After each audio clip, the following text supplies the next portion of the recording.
Hello, this is Catherine Jane Fisher speaking to you from Japan. I am recording this in English because this video is in Japanese. I have lived in Japan since the 1980s, but previously we have had Japanese friends in Australia since the 1960s. So in the 1980s, when we came to Japan, it was like a dream come true. I was so happy. And I was scouted by a modeling agency, and very famous one. And so I did lots of TV commercials and was on many different programs, such as Doremi Fadon. And my life was so happy, and I had many wonderful Japanese friends. Here's some photos.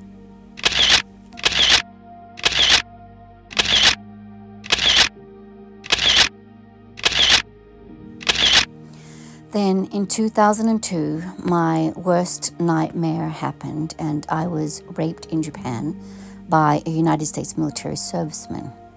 So there was even no time to put my underwear on, and I went immediately to the Japanese police seeking help from them.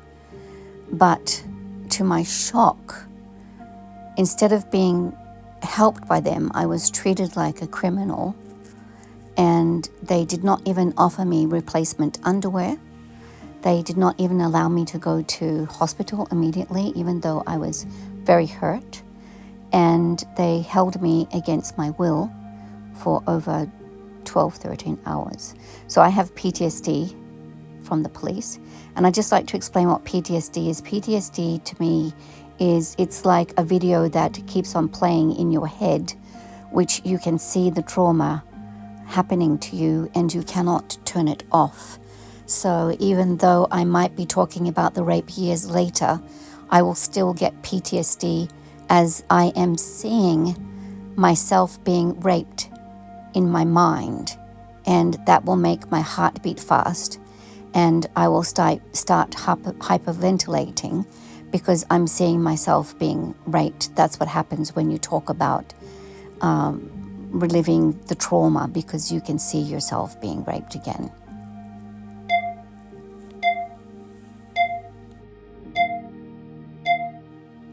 I really did want to return to Australia because I was suffering a lot, but I did realize that there were no 24-hour rape crisis centers, there were no rape test kits, there were reenactment photographs that victims had to do, which was the police would make you get into the exact same positions as how you were raped, and you had to have them take photographs of you, which I just completely could not do. I mean, it was a second rape against me, which I coined that phrase during that time.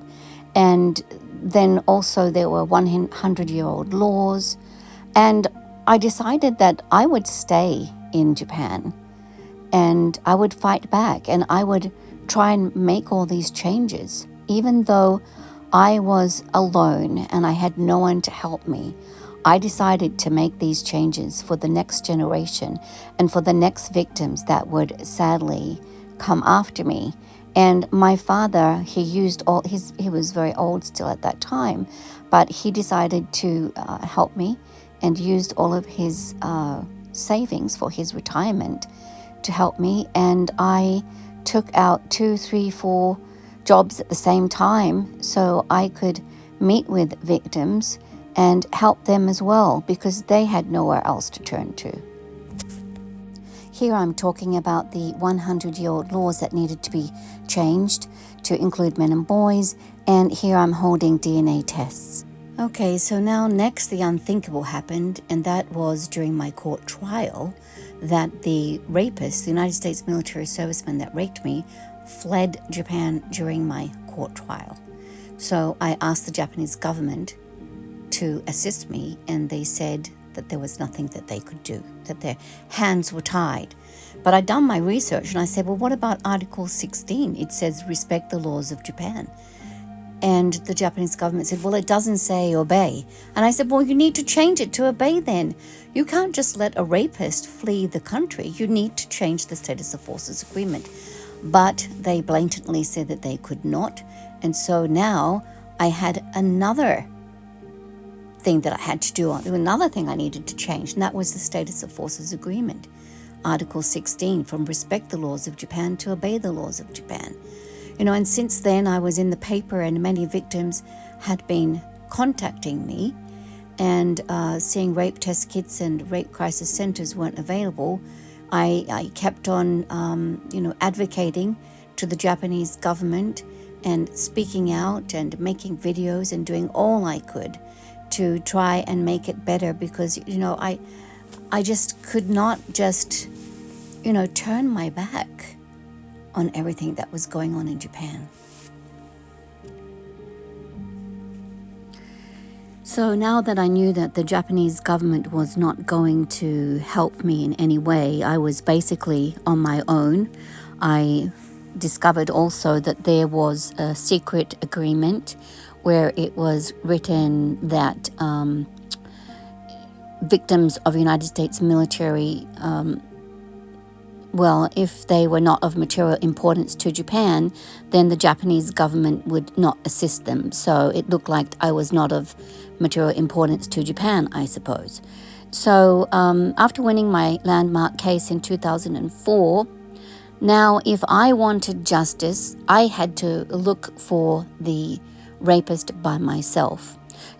I did ask the Japanese government, can't you even afford a postage stamp or a telephone call? But they said, they had no funds to help me. I also had taken a case out against the Kanagawa police station for their human rights violations.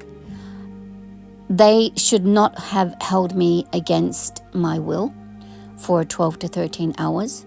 They should not have held me in the police station without taking me to the hospital, because I needed immediate care.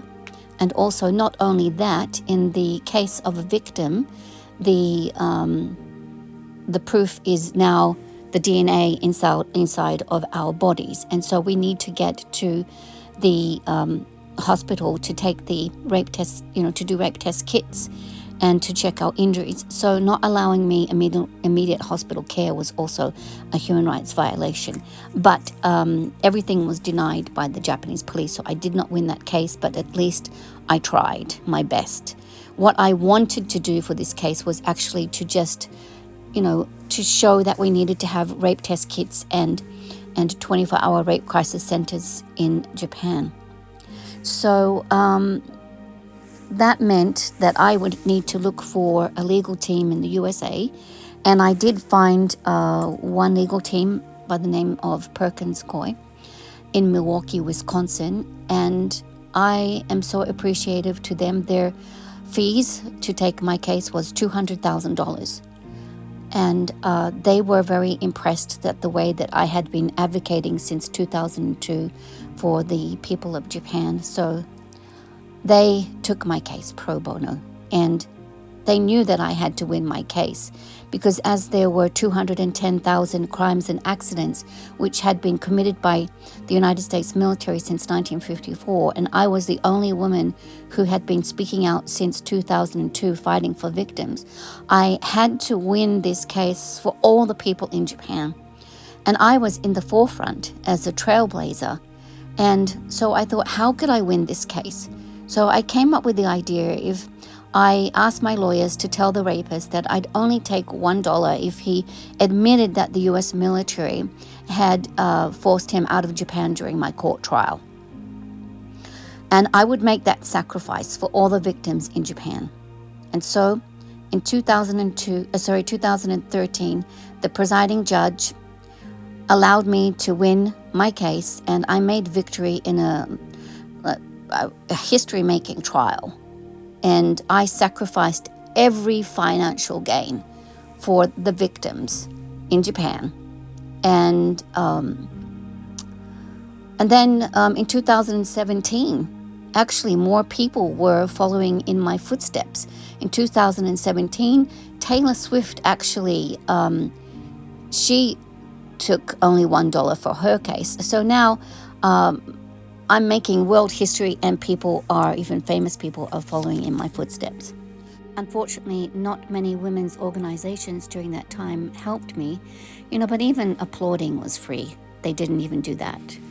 So here is a photo of me holding the $1 at the press club.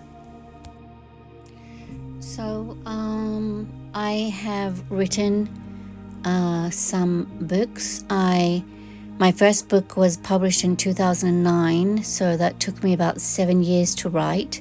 And I wrote about all of the changes that I felt that needed to be implemented into Japan, like the 24-hour rape crisis centers, rape test kits, to ban the reenactment photographs, to change the archaic laws, and also to, that men and boys are victims too. So, and to change the laws to include men. And then I had a book published in Australia and another book in Japan published by Kodansha. And with PTSD, it's really difficult to write. That's why it takes us so long to publish our books, because we are reliving the experience as we are recalling it to write it in our books. And here are my books here.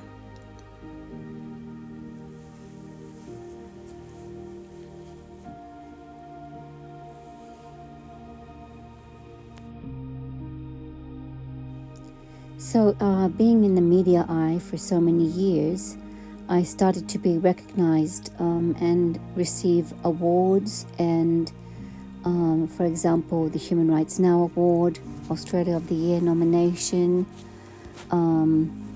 Later on, I received nominations for the Nobel Peace Prize twice, and also 60 Minutes took a TV documentary about my life story.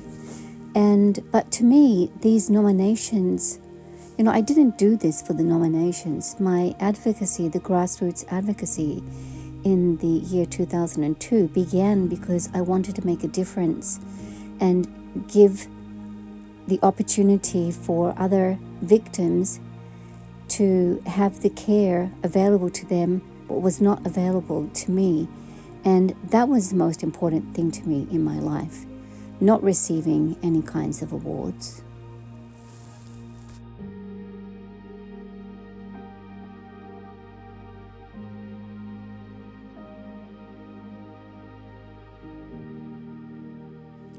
Then in 2008, I was invited to speak at a rally as a young girl had been raped, and they wanted me to speak at the event.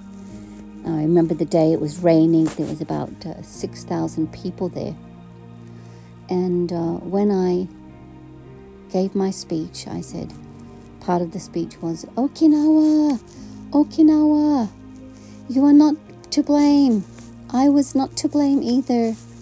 And so it was really powerful. I spoke it in Japanese. And I remember when I stepped down from the podium, there were so many people waiting for me. And one woman, she grabbed my hand and she said, thank you for saying that it was not my fault. I'm 70 years old, and 50 years ago I was also raped by United States military servicemen, and I'm going to live my life from today.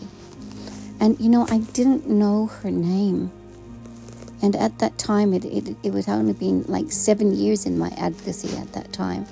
And so when I wrote my first book, the title was The Door to Freedom and Live Your Life from Today. And that was a message to the 70-year-old woman.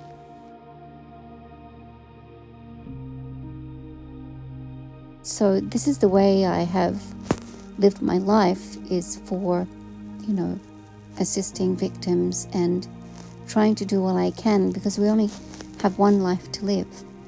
And I remember before I went to Okinawa, I have 3 sons, which are half Okinawan, and my youngest son, he was just a little boy in elementary school, and in grade 5, I think he was. And I said, Mommy's going to go break the silence, and I'll be on a stage in Okinawa, and you might get bullied at school. And he looked at me and he said, "Mommy, don't worry, I'm gonna protect you." And I wish the Japanese government could hear that, because even a little child knows that we have to protect people. So I was, by myself with my father, of course, helping me as a, daughter and father team. But I do believe that I really tried my best trying to change so many laws since 2002, and even sacrificing any financial gain in 2013 for victims. I think that I really did a great job, even though I didn't have much support. But when you decide to take on these kind of things, sometimes you have to walk alone. 毎晩も何年も死ぬまで私が忘れることできません。私たちの人生に値段つけることはできません。そして被害者が悪いということありません。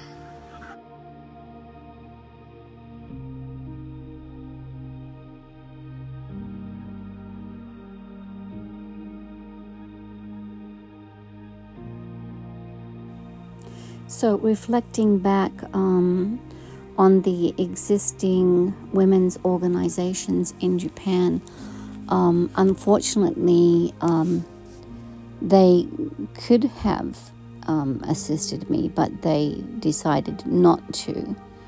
And that's basically why I decided back in 2002 that I would make, this organization that I did, Warriors Japan, so I could help victims and give them the assistance that was not afforded to me.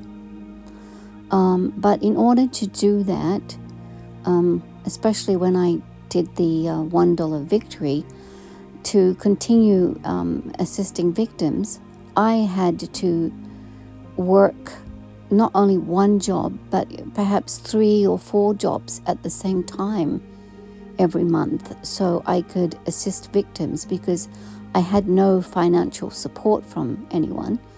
And my father used all of his retirement money to pay for the website and to handle other matters. And so that was really difficult for us, but we kept on going because victims were counting on us, and we couldn't. Well, I couldn't turn my back on all of these victims that were coming to me. They were suffering from PTSD and really wanted justice and deserved to have justice, and so I could never give up. My father and I were a team, and so we had daily conversations and would often talk about, how isolated I felt. But my father and I weren't advocating for these women's organizations. We were, working so hard to assist victims, and that's was what really mattered to us. And to see these victims becoming resilient and receiving the justice that they deserved was the most wonderful thing, and I'm so appreciative to my dad. So since I've been raped, it's now 23 years, and also 23 years that I have been trying to amend the Status of Forces Agreement, something that I was tangled up with, and I know that the loophole is Article 16, which it says respect the laws of Japan, and we need to add obey to that. I mean, because what perpetrator respects any kind of laws, right? So we have to change it to obey. The man who raped me, when he fled during my court trial, the reason why I found him was he was in prison for padlocking his own children in their urine and feces, and he had raped another woman. So if we look at the 1995 case in Okinawa, where a young girl was gang raped by 3 servicemen, one of the 3, when he returned to the US, he actually raped, murdered a 20-year-old woman before he committed suicide. There's actually also a Netflix documentary film about Anthony Sowell, who was, because he's no longer alive, a former US military serviceman who his last port was Okinawa, but then when he returned to the USA, he raped and murdered 11 women and buried them in his back garden. So these are the kind of people that had entered to the United States military, had come to Japan, and were perpetrating these crimes. So, but as they were able to flee Japan or return to the US, they were then committing crimes again against other innocent people in the USA. And now this was a cross-border issue. And at the earliest opportunity, the government of both Japan or President Trump, should immediately amend the Status of Forces Agreement, because time lost is lost lives. And if we know that something is broken, then we need to fix it. So over the past 23 years, I have met countless numbers of victims.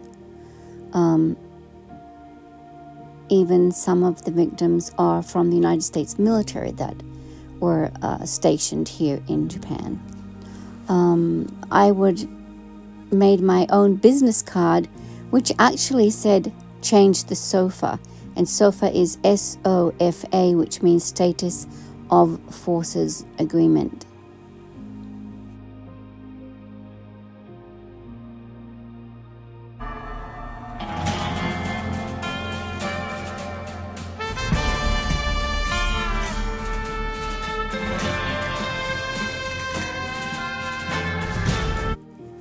In February 2017, I received an email from a woman who said that she knew about my past 15 years of my advocacy, and she wanted to meet me for a cup of coffee. And also that she had been a victim 2 years ago, but she'd like to meet up and talk to me. So I did meet with her, and she was quite a happy person, and many of the people that I meet who have been victims of rape almost always want to find out ways to alleviate their PTSD trauma and so on. With her, she wanted to basically know about what I was doing, and she wanted to know more about me, and she also said that she wanted to be like me, and also wanted me to introduce her to my contacts. And I had many contacts over the past 15 years. And so I introduced her to TV producers and different media, and we met with them. But unfortunately, as she had not won any court trials in Japan, at that time you cannot put these kind of stories into the media without evidence. But I did try for her, and that was in May of 2017. And so she then requested that I introduce her to my media contacts at the press club, which I did. I set up a press interview for her, and then basically I got a text message from her saying that she would basically take care of everything after that. And I was quite surprised because I was wondering why she basically was saying that she didn't need me anymore. I was actually getting very stressed by her, and so, but 1 week later, I think it was, I've got to go through my text messages and see I've kept every message and email from her and so on. But she said, "I'm hopeless now," was what the message said. And what had happened is the FCCJ, the press club, had declined her interview. And so now she was, asking me to help her again. But, there's nothing I can do if the press club had declined her interview.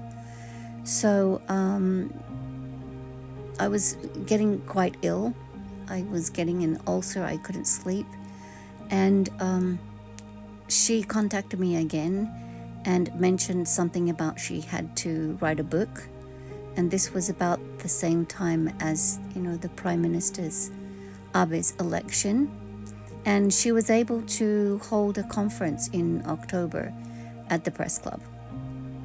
And I could not make it as I had been hospitalized. I became very, very ill. I was so stressed, and I was quite shocked when I heard the interview where she said, a journalist asked her, "Has anybody helped you in Japan?" And she said, "Nobody helped me." And I was lying there so sick, thinking but I helped you. Why was I now non-existent? I was so stressed and so surprised. But the most surprising thing was after the press interview, then one of the media wrote an article about her. She broke the silence in Japan. And I was like, really? For 15 years, that's what I have been doing. And so suddenly all of the trailblazers and all of these children and men and women and myself had suddenly ceased to exist. And I am actually quite traumatized by that, because that is, gaslighting people to show that all of our efforts that, especially mine after 15 years, and all of the other victims that came forward over these years, we had really tried our best and worked so hard to make a difference in Japan.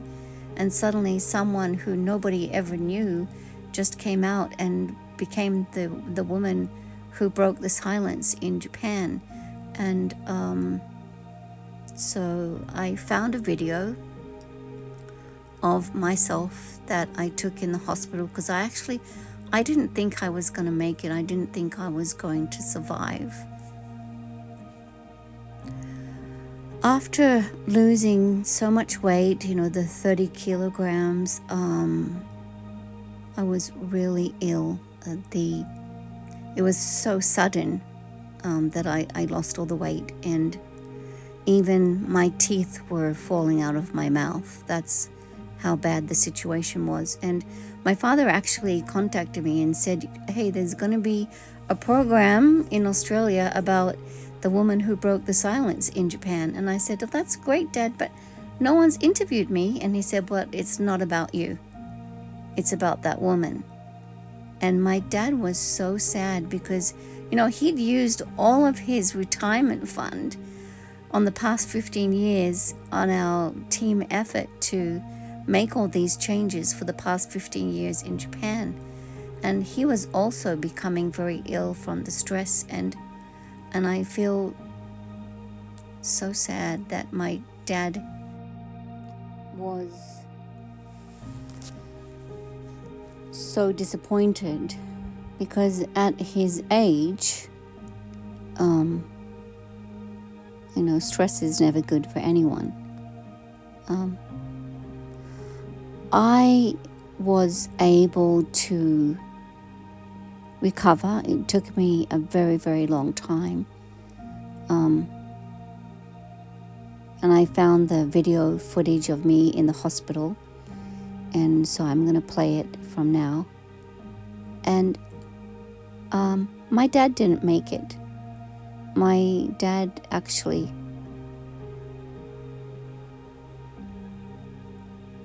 passed away. And I'm not reading this from any notes. I'm just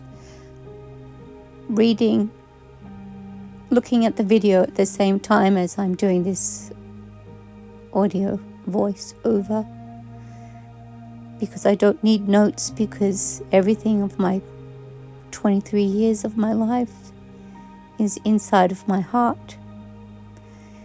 And I just love my father with all my heart, because he is truly my hero. We were both so disappointed that somebody that I helped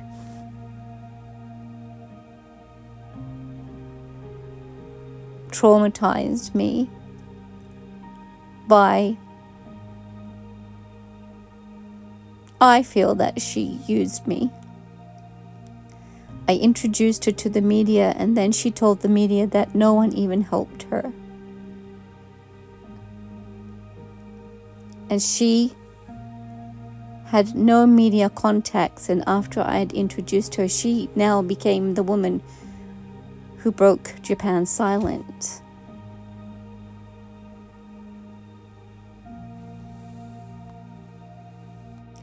So this is my story, and the reason why I am talking about this now is because I was not well enough to talk about it before. And there are so many things that I want to do. I've spent the past 23 years of my life dedicating it to victims in Japan. And there are so many victims that are still coming to me now. And they deserve justice, and I will do all I can to assure that justice is served to them, because they do deserve it. They really do. And I hope to promote the good things about Japan. Of course, there are many things that can change and that need to change in Japan. And that is, the Status of Forces Agreement needs to be changed immediately. And I do hope that President Trump will see this video and that he will take the initiative. I have written another book. It's taken me over 22 years in all to complete, and that will be published soon. And also there will be a movie about the past 23 years of my life and the people who I've met. I hope to carry on the legacy that my father and I began in 2002 and inspire other people to come forward and to carry on the legacy, because I can't do this forever, and I hope other people will join me. At the United Nations Committee Against Torture in 2007, my submission to the United Nations was accepted, and at that time many recommendations were made to Japan. I have also spoken at the United Nations headquarters in Geneva, asking and requesting for intervention for changes to be made in Japan. And one day I do hope that I will be able to speak on world platforms and praise Japan, the country that I love. But until that day comes, I will have to keep on advocating for the changes that victims deserve in Japan. My book will be published very soon, so if you're interested, then please read it. And we have many events which you're invited to attend. Before my father's death, I promised him that I would take care of myself. Lying in this hospital bed here for the last week.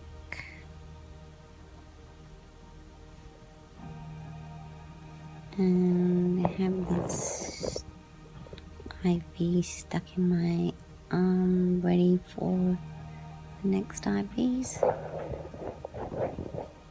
And so lost too much weight, kind of like skin and bones at the moment.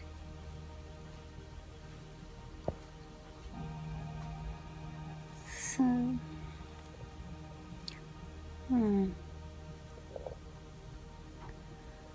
losing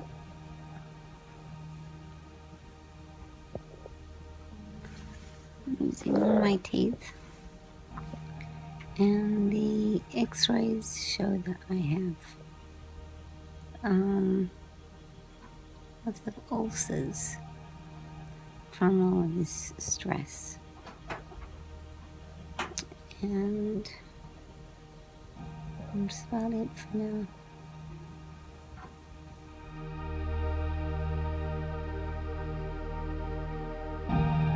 日米地位協定の関係なんですけれども、昨日オーストラリア人のフィッシャーさんという方がですね、12年前に横須賀でアメリカ軍兵士にですね、強姦された方なんですけれども、その方が会見を開きまして、先般アメリカで、その民事裁判が行われてですね、その方勝訴されたんですけれども、一応その裁判の証言の中で、アメリカ軍の兵士が日本での民事裁判中にアメリカの海軍の方からですね、早く帰国するようにというような証言を、指示をですね、受けていたというような話があったんですけれども、いわゆる加害者が、加害者をですね、すぐ日本から剥がして、帰国するようにという指示だったんですが、そういった状況というか、そういった在日米軍の対応についてもどう受け止めていらっしゃるかということでですね、今後その米軍側に改善を求めていく考えはあるのかどうか。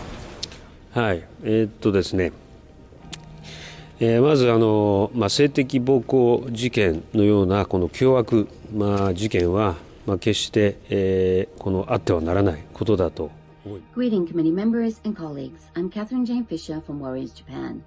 For the past 22 years, we've been supporting victims of crime, mainly by United States military servicemen. Since 1954, over 210,000 crimes and accidents have occurred. Despite this staggering number, many victims are remaining silent due to fear, stigma, and lack of support. The system not only fails to protect them, it also hinders their justice. The perpetrators are able to flee Japan due to the Status of Forces Agreement, Article 16, which allows them to evade accountability. Upon returning to the US, they are committing crimes there, which is now a cross-border issue.